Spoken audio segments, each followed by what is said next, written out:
Welcome back, everyone, to another Anatomy of a Trade. And today I am joined by Sensei Roman, who is putting in a cameo appearance as my co-host today. And we're going to look at a trade that was done in Nvidia by Dimitar. I hope I'm pronouncing your name correctly. This was in the spring WTC2 semester. So welcome, Roman. Great to have you here, and really looking forward to going through this anatomy of a trade with you. Absolutely, and great to teach with France again, and just to come back to the community of Anatomy of the Trade viewers. We kind of have a very devoted circle of people who watch this series religiously, and just want to welcome everyone else as well. Okay, so let's look at this trade. Yeah, so here we go. Well, what's the first thing we want to look at, which is the background. And we see that we've got this really pronounced downtrend. Actually, yeah, it's kind of in two phases here. I would say that we come into an area, sort of a preliminary support. We get a change of behavior. Then we make a series of lower lows. And finally, in the last area here, which is in the September to November period, we're definitely seeing some increase in the overall level of volume, and yet we're also seeing a shortening of the thrust. The progression to the downside is looking more labored, and it's giving us a pretty good clue that we're definitely finding some level of demand overtaking supply here. And then look what happens right in the middle of October. And if we recall, this was sort of the lows of the overall market. So we get a nice rally that takes us back into this trading range that I think is pretty well described. We can see the initial change of behavior. We're using that as our area of resistance, and our area of support is the first test coming out of that. Then we dip below that for a while, but I think that's a pretty good description of the trading range, Roman. What do you think? Mm-hmm. Yeah, absolutely. I mean, we're seeing definitely that increase of the demand that is going to be associated with short covering, uh, momentum behind buying, the automatic response type of demand that comes in after the stop in action. The stop in action here is a little bit more complex. You know, it has its own trading range, and it has the cumulative volume that actually is reflective of that stop in action per se. So here's our selling climax. One might say that, okay, well, why not put here maybe a preliminary support? Um, would that make a difference? Okay, well, I mean, you could label this in multiple ways. You could say, like, this is a stop in action on its own, and this is your selling climax. One might say, well, why not this area right here? Why not to make this a stop in action, a climactic action? Uh, you probably can, but you already should be seeing this, linear regression channel that looks like this. So you see that the stride of the downtrend has changed. There's some occurrences of buying, which is basically, your first attempts to stop. The second one has somewhat less of the volume signature, so it feels to me like this is where we're trying to stop first, produce some kind of change of behavior. That's not enough, as the push is not that strong. So then, because of that, we go lower low, but on diminished selling, which is suggestive that selling still is dominant, but most definitely it's not as strong anymore. There is a marginal progress right here. So we are possibly in the accumulation, but in very early stages, and this trading range is of weakness. So therefore, your expectation should be here for lower lows. and then some kind of emergence of the demand on a sign of strength rally. So this is what you're looking for. And you kind of start seeing that change. So for instance, you could see this in the rallies. All of the rallies are improving in terms of the distance that is being covered, in terms of duration that's being spent by the buyers, having control, and that's also kind of very important. And then on the reactionary side, you see either diminished thrust to the downside, or this type of action where locally, as Franz had said, there is shortening of the thrust, but you also could see deterioration of selling and buying that is present at those spots, right? So for instance, all of those spikes, this is not just selling spikes. Demand is coming in and tries to support the price, at let's say support. So you see absorption as still the price is going down, and it's going down because we said like it's going to be a weaker trading range. And then much better rally, we come back, there's a little bit of the increase of the velocity here, but still, if you would compare this to, let's say, this leg of the previous decline, and you could see that this is less threatening, supply definitely diminished, it's not as consistent as in this area, and it comes to the same supporting point right here. So there's some symmetry, kind of like this head and shoulder formation. So by the time that we are in the trade right here on this bar, Franz, I would say that we definitely see a clear indication of selling is diminishing. We saw some kind of buying before. We see a clear change of behavior rally, and now we're in a smaller trading range. So we're making a decision to enter this trade just based on those characteristics. So talk to us about the trade itself. Okay. We come right smack dab into the middle of this trading range and create a substructure. And looking back at where this resistance of this structure, as Roman has indicated here, we have this area where selling has emerged in the past. So we can expect that there's going to be some conflict between supply and demand to get through this area. And we see that in the multiple times that we bump against this local resistance, we do have sort of a little bit of a almost, well, it's not a little, it's not almost, it's actually a little upthrust action within this local structure where the entry occurs. And after that, there's a bit of a reaction, and then we make another push, and we actually get through the area of resistance, but we're not able to come all the way back up, and look at that upthrust right there. So we're not able to get back to the area of sort of structural resistance, and we run into, still have to cope with this supply that's come out in this area that we know is there. So there is a stop loss that's been placed by Dimitri in the support area of this little structure, just slightly below, and I think that's a good place to put it.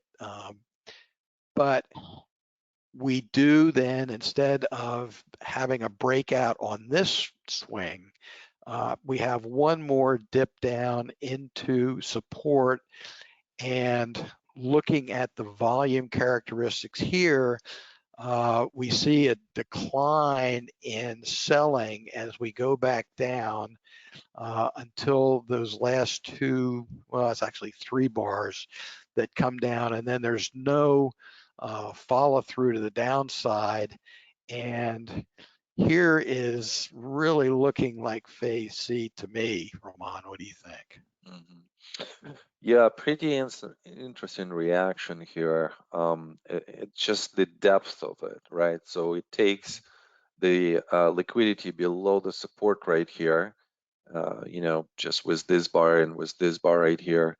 And that eliminates a lot of loans that recognize that, yeah, we're, in a bullish pattern, from this point on into the change of behavior, the breakout, a little bit unsuccessful. So maybe this is not that threatening, although, the level of supply here is pretty high and Mhm. consistency is there. So that would suggest that at least you have to come to the support and maybe break through for that liquidity grab.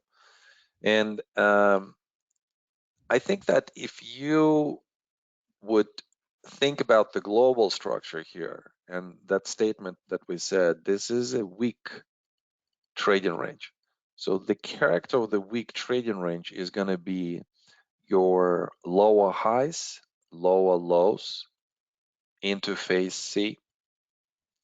And then on the way out, you usually going to have minus sign of strength being followed by the LPS, right? So LPS, not a backup.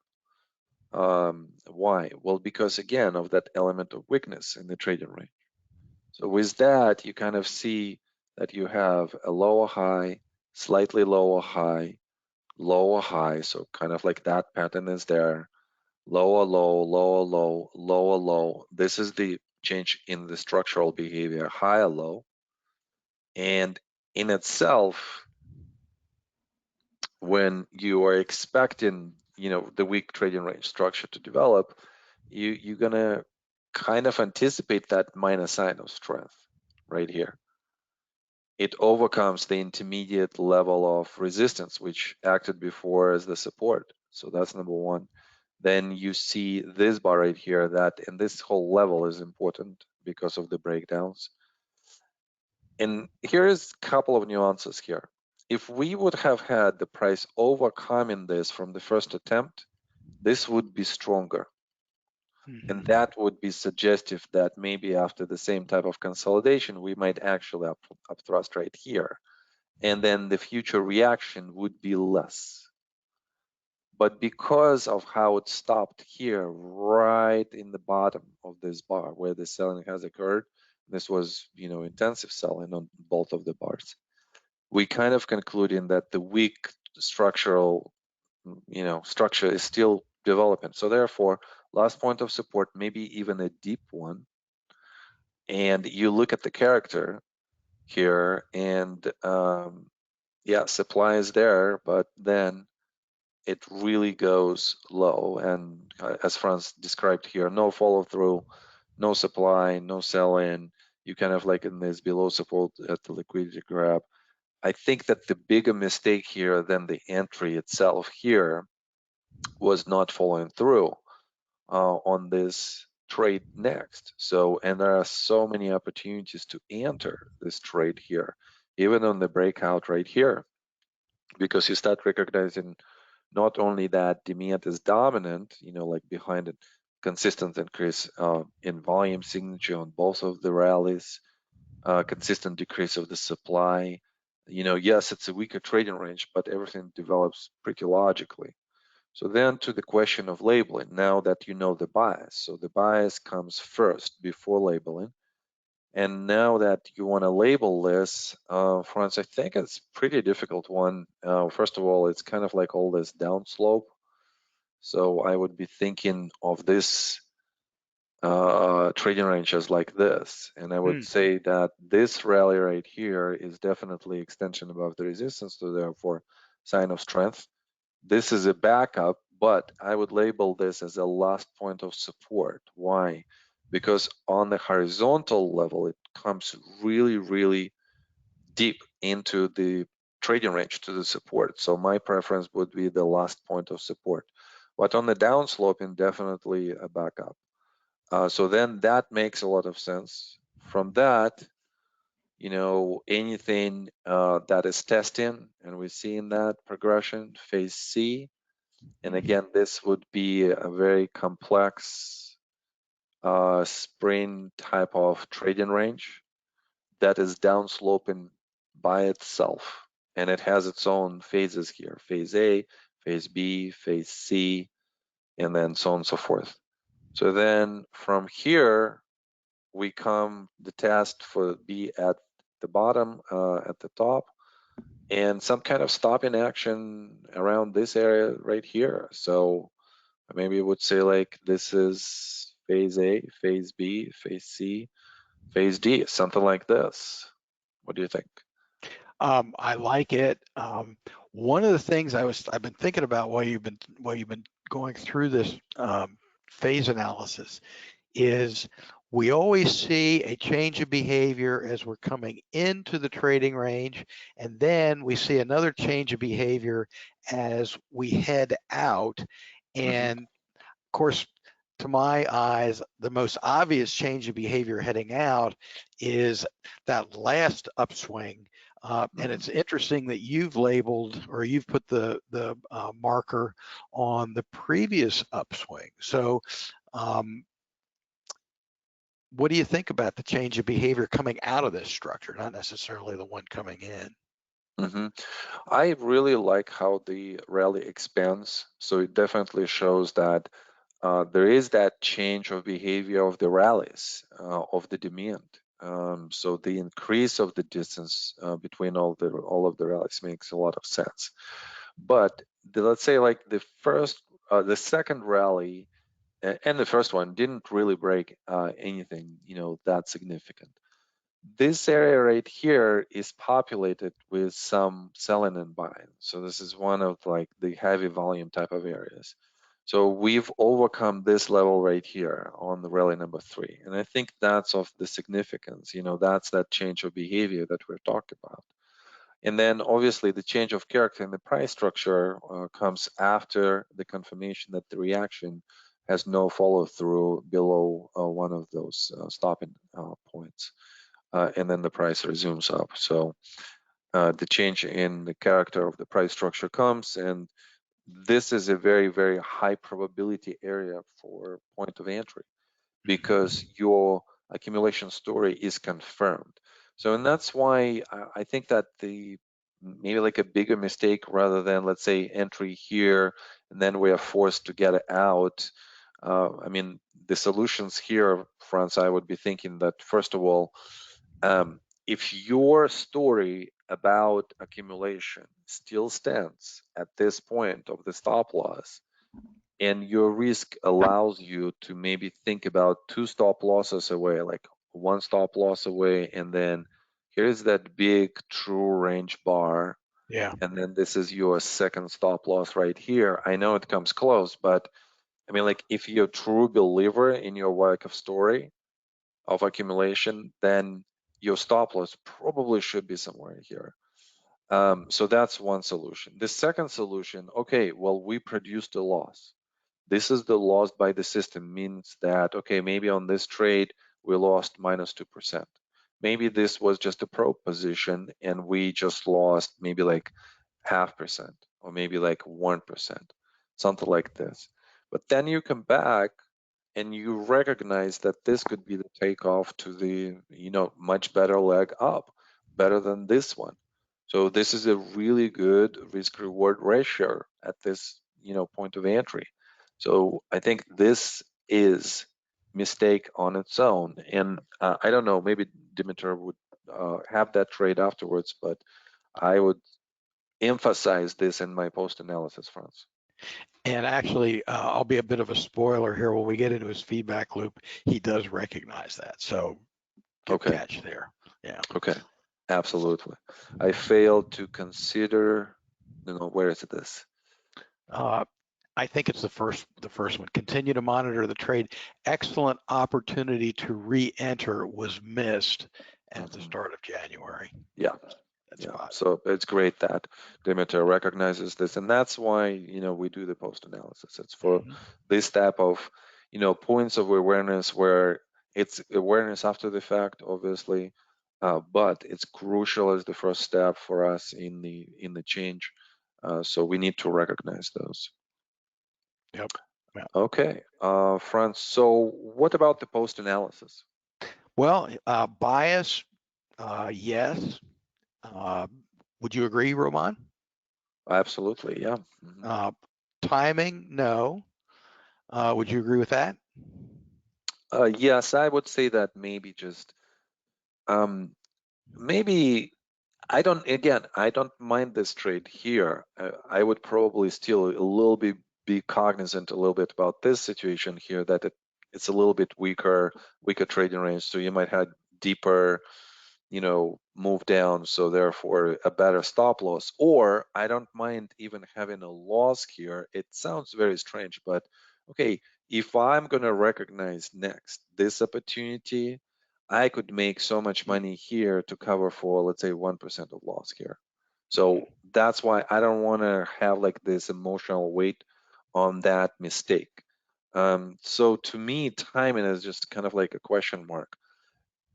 Maybe even sizing is the correct question to ask here. Was the size correct here? Maybe like a smaller size here because of the weakness, and that either allows you to go through this spot or close it at a smaller loss. So I'd say probably 50-50 for me. Okay. But Um, okay, let it be known. Okay. all right. What about the character? He's saying Yeah, yes. yeah, I absolutely. agree.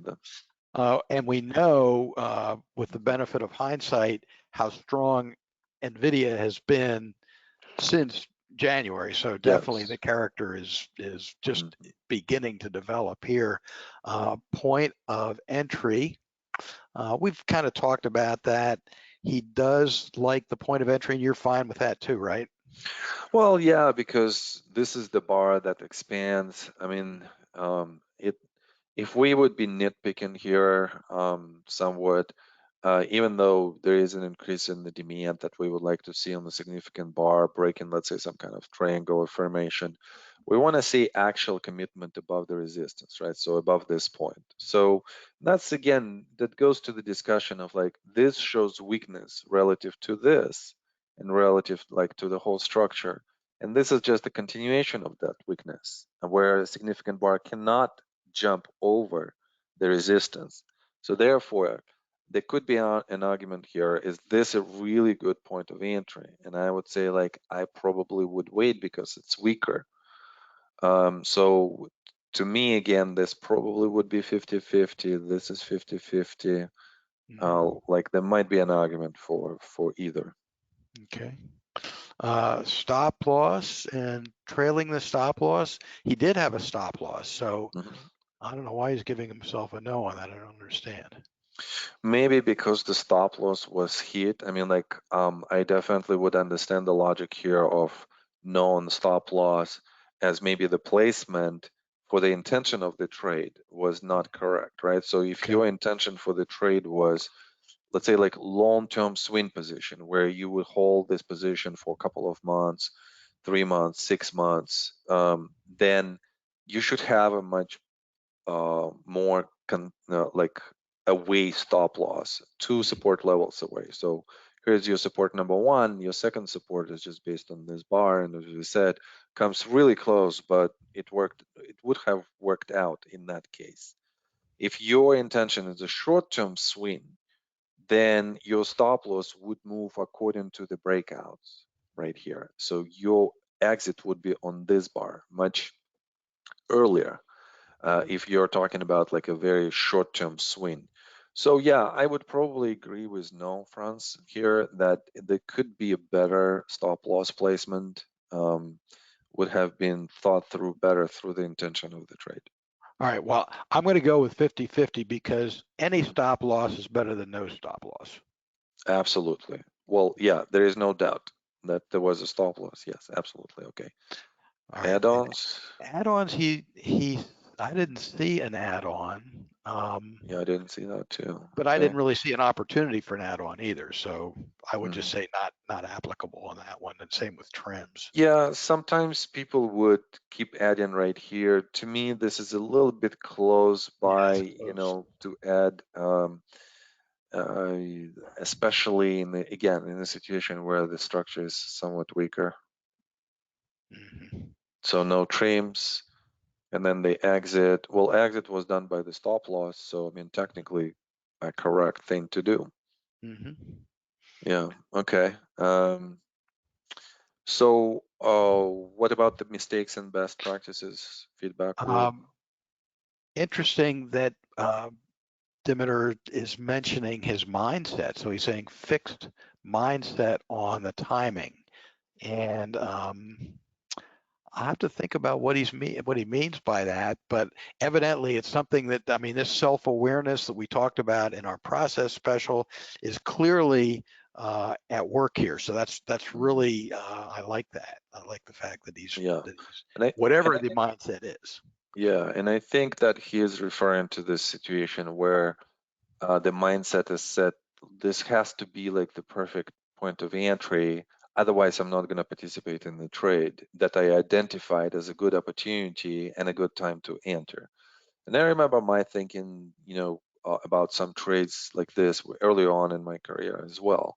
I think it's a very common mental trap for us, to think like, oh, if I'm not entering the trade right here, I'm like out. Ironically, and Franz could confirm this, in WMD, we were like looking into the entry right here and did not follow through, made the same mistake. Once it started to turn, we should have just entered right here, and then we should have entered right here. And it kind of ran away from us, in WMD, and we were, talking about other things. So somewhat of a very common, mistake among traders. What else, Franz? Well, the supply zone in September, we've talked about that, looking back to the left and seeing what's come before and just recognizing that area. So good catch there on a mistake. The stop loss was tight, Excellent. same thing we're talking about. Mhm. And trimming at the stop loss maybe Also, didn't do that. that is such a good idea, Dimitar. I mean, like, I like that you're thinking this way, because basically what he's saying is that would he trim right here instead of closing the whole position? Yeah. It would keep him in this trade, and it would reverse pretty quickly. And then because he is in the trade, he pays more attention to this. He starts seeing confirmations. He would probably be eager, to add to the position to the original size, and that would keep him in this whole trade. Really good thinking there. Okay, great. And then best practices. Develop your thinking as the trade unfolds. Again, this awareness. I really like. I like the way Dimitar's mind is working here. Just staying engaged. Just being engaged with the whole trade and being aware of what's going on the chart and so on and so forth. Ramon. Yeah, yeah, absolutely. I can't add anything to that. Consider supply and demand zones as part of your analysis. We talked about that. Um, Consider the entire trading range and position size appropriately. He's been to your class, Ramon. Yeah, he was actually one of the best students in he took multiple WTCs, so yeah. Excellent. And position size to allow for trim on the way down. Really good observations Hmm. and good, risk management, portfolio management. So pretty sophisticated stuff in his best practices. I really like it. Yeah, yeah. And then his feedback loop. We talked about the first one. Demand was exhausted with an increase in supply and price broke through support. So just, observing that action. Ego convinced you that price would not go below the November low. Hmm, okay. Um, and I failed to consider that my position lot size would have allowed a partial trim, keeping me in the trade into recovery. Hmm. Yeah, you know how I always say, like, we all come into trading, we are like this spectrum of 50 shades of trading excellence. Some people are more predisposed, some people are predisposed less, some people predisposed in certain aspects of trading more or less. So I think Dimitar is that example. So I definitely see this very balanced approach between logic and self-awareness that the trader requires.